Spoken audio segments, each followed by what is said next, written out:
Senator Capito. Thank you. Thank you, Senator Thune, and thank you, Senator Fisher and Senator Portman, for today. Out with the old, in with the new.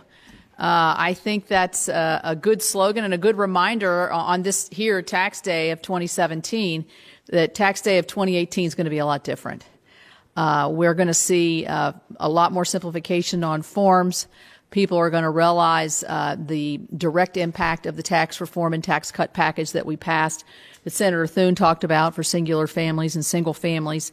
And so I think as everybody's trudging to the post office today and ready to hand in that return if they've waited to the last day, they're going to know that in a year from now it's going to be a lot different. And that's what this program's all about. I started an initiative called Share Our Stories on my website, where I ask people from West Virginia to write their stories. Tell me how you're seeing this tax reform bill impact your family, or maybe not. And we've received a lot of really positive stories. Some of them, I'm going to cite a few examples of individuals.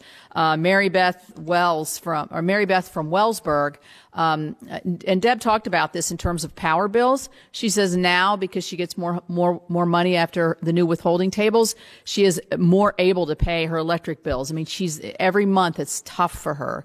The Farrell family from Huntington, they created a 529 account that they're now funding, that they can now use to pay for the education of their children from K through 12. And they're very excited about that.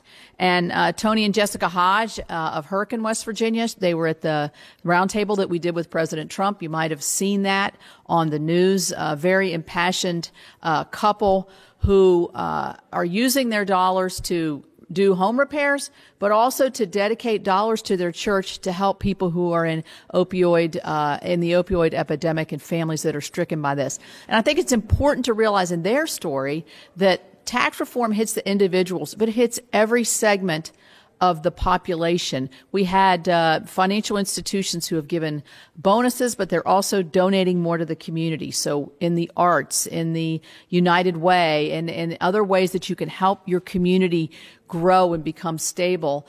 We have businesses that are opening new businesses.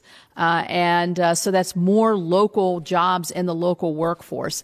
So it's been a really gratifying Share Our Stories initiative that I've been able to go. One of the best stories I heard was about a woman in Barboursville who was a desk clerk at a hotel. And she got her first paycheck after her withholding, and she comes in the next day and she's all smiles. And the manager said, "What's going on here?" And she said, "Well, with the extra dollars that I've gotten on my paycheck last night, I was able to get broadband internet access, high-speed broadband internet access to my house. I can pay for it monthly now, so my daughter can come home from school and do her homework." I mean, that's a pretty basic thing that many of us take for granted, that now this single mother who's going to I kind of did the math when you were talking, John. You said $1,400 average. That's about where she is, and she's dedicating that to the education of her child. And so those are, I think, really good stories. And Deb's family leave initiative is just, I think, a great first step. And also the opportunity zones that Senator Scott led the initiative on, that is in my state of West Virginia, is going to have tremendous impact. Already had conversations this morning of where we're going to be able to lift people up and lift communities up. So out with the old, in with the new. And the new, I think, is brighter and brighter every day as our program unfolds and some of these larger programs within the tax bill become a realized effect.